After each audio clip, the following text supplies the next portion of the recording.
Patrick Jagou, Sentier d'auteur, la Jagou d'émissions littéraires produite en partenariat avec la Société des auteurs savoyards. Aujourd'hui, j'ai le plaisir d'accueillir Olivier Cavalieri. Olivier Cavalieri, où êtes-vous né? Êtes-vous savoyard? Bonjour, je suis né en Suisse romande, au nord de la Savoie.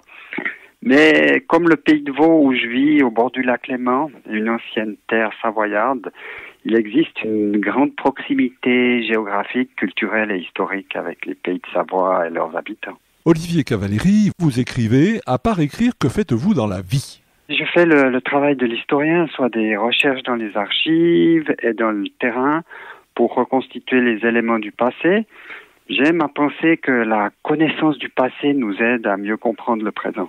Olivier Cavalieri, dans quelles circonstances avez-vous commencé à écrire? Tout a commencé en longeant, en famille, la frontière internationale entre la France et la Suisse. En chemin, nous avons découvert des magnifiques bornes frontières historiques, parfois très vieilles. Ces bornes frontières, ornées de blasons et d'inscriptions, témoignent magnifiquement de l'histoire de la formation du territoire des deux pays.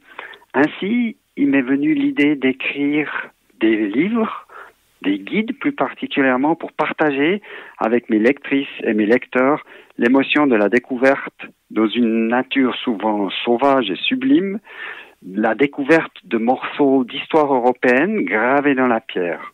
Je compare aussi parfois ces livres de randonnée à une aide pour déambuler dans un musée en plein air.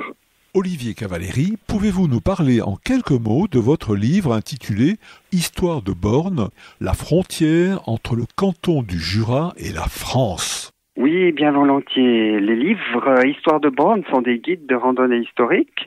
Alors ces livres, aujourd'hui au nombre de 6, couvrent la frontière entre la Suisse et la France.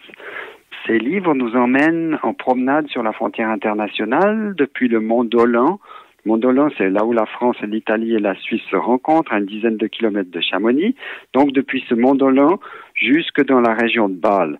Les guides touchent les départements Haute-Savoie, Ain, Jura, Doubs, territoire de Belfort et les cantons du Suisse, du Valais, de Vaud, de Genève, de Neuchâtel et du Jura. Donc tous ces guides ont une partie qui vous aide à décrypter la signification des blasons et des inscriptions qui se trouvent au gré des promenades sur les plus belles bornes frontières historiques.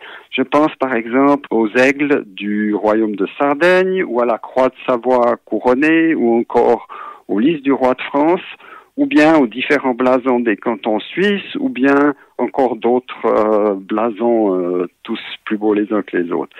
Certaines bornes sont de vraies œuvres d'art. Le jeu de piste de découverte des bornes frontières, en passant d'ailleurs adoré par les enfants, donc ce jeu de piste le long de la limite internationale nous amène parfois en dehors des sentiers battus, avec, je dirais, un certain bonus de découverte de nature préservée. Dans ce sens, la frontière ne sépare pas.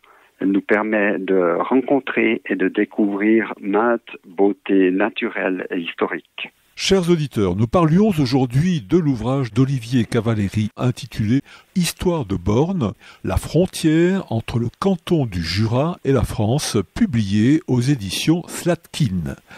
Olivier Cavalieri, je vous remercie. Voilà, Sentier d'auteur, c'est fini pour aujourd'hui. Arvi les amis, et à la semaine prochaine, si ça vous dit.